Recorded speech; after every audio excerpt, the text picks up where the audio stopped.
de Sophie Elminger et Didier Jean-Ezade aux éditions Utopiques.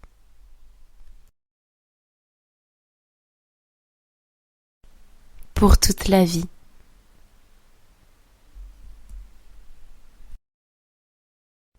Lilou aime beaucoup de choses dans la vie.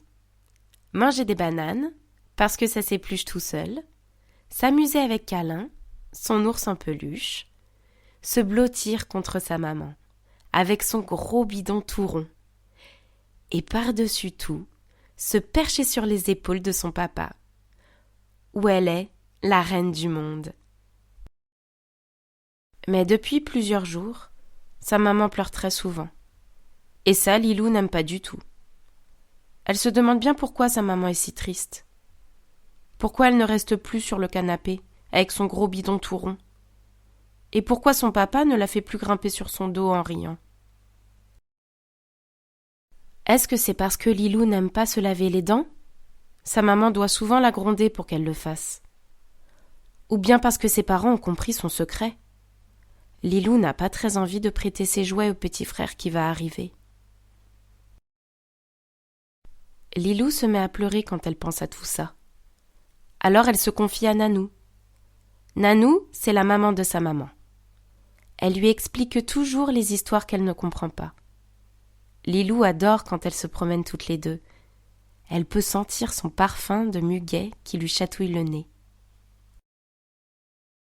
Nanou a les yeux tout mouillés pendant qu'elle parle. Ce qu'elle raconte, ce n'est pas comme dans les histoires de sorcières, où on ferme vite le livre quand on a trop peur. L'histoire que sa grand-mère lui raconte, c'est une histoire vraie. Une histoire qu'on ne peut pas changer. Ses parents ont du chagrin, parce que le petit frère qui était dans le ventre de sa maman, il a fini de vivre. Il s'appelait Théo, mais jamais Lilou ne le verra. Jamais elle ne saura s'il aime son ours Câlin.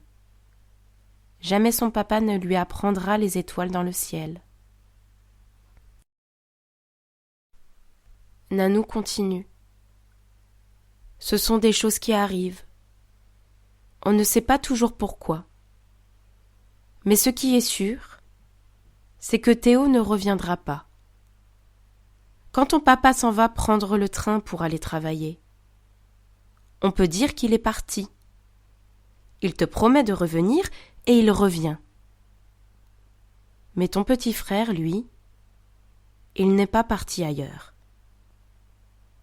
Il est mort pour toute la vie.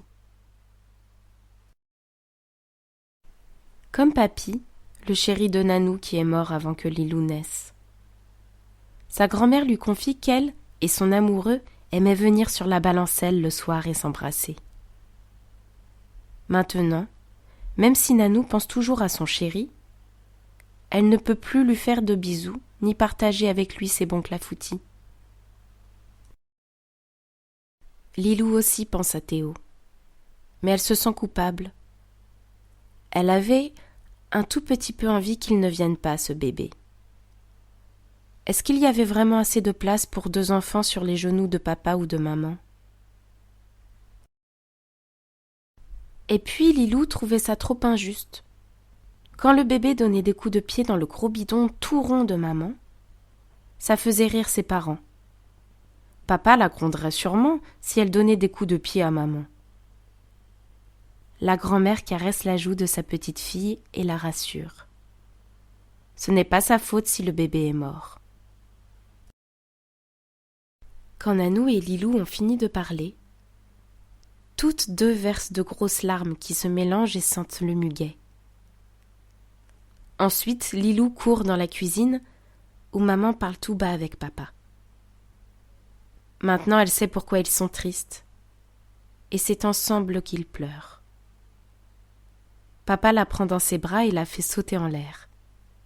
On a tellement de chance d'avoir une grande fille comme toi. Ses parents lui annoncent que demain, la famille et les amis se réuniront.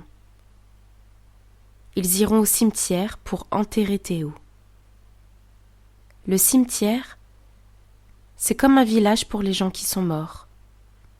on a le droit de laisser quelque chose avec eux dans la tombe. Lilou décide alors de donner à son petit frère le lapin en peluche que Tata Sandrine lui a offert. Elle aimerait qu'il reste avec lui pour toute sa mort. Elle gardera Câlin pour toute sa vie. Les amis et la famille sont partis. Le petit frère est à sa nouvelle place et Lilou est dans sa chambre avec ses livres. Elle entend encore sa maman pleurer parfois. Mais ça ne lui fait plus du tout peur, parce qu'elle sait que ce n'est pas sa faute. C'est normal d'être triste quand quelqu'un est mort. Lilou a aussi appris que même les très gros chagrins, ça peut s'arrêter un jour. Cette peine-là, Lilou n'y peut rien.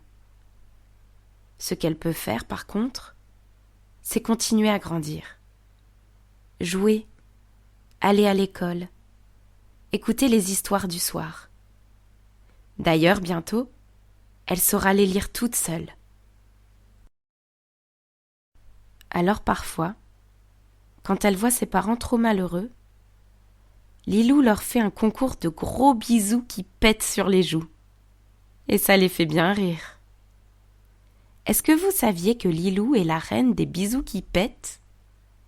C'est son papa qui le dit.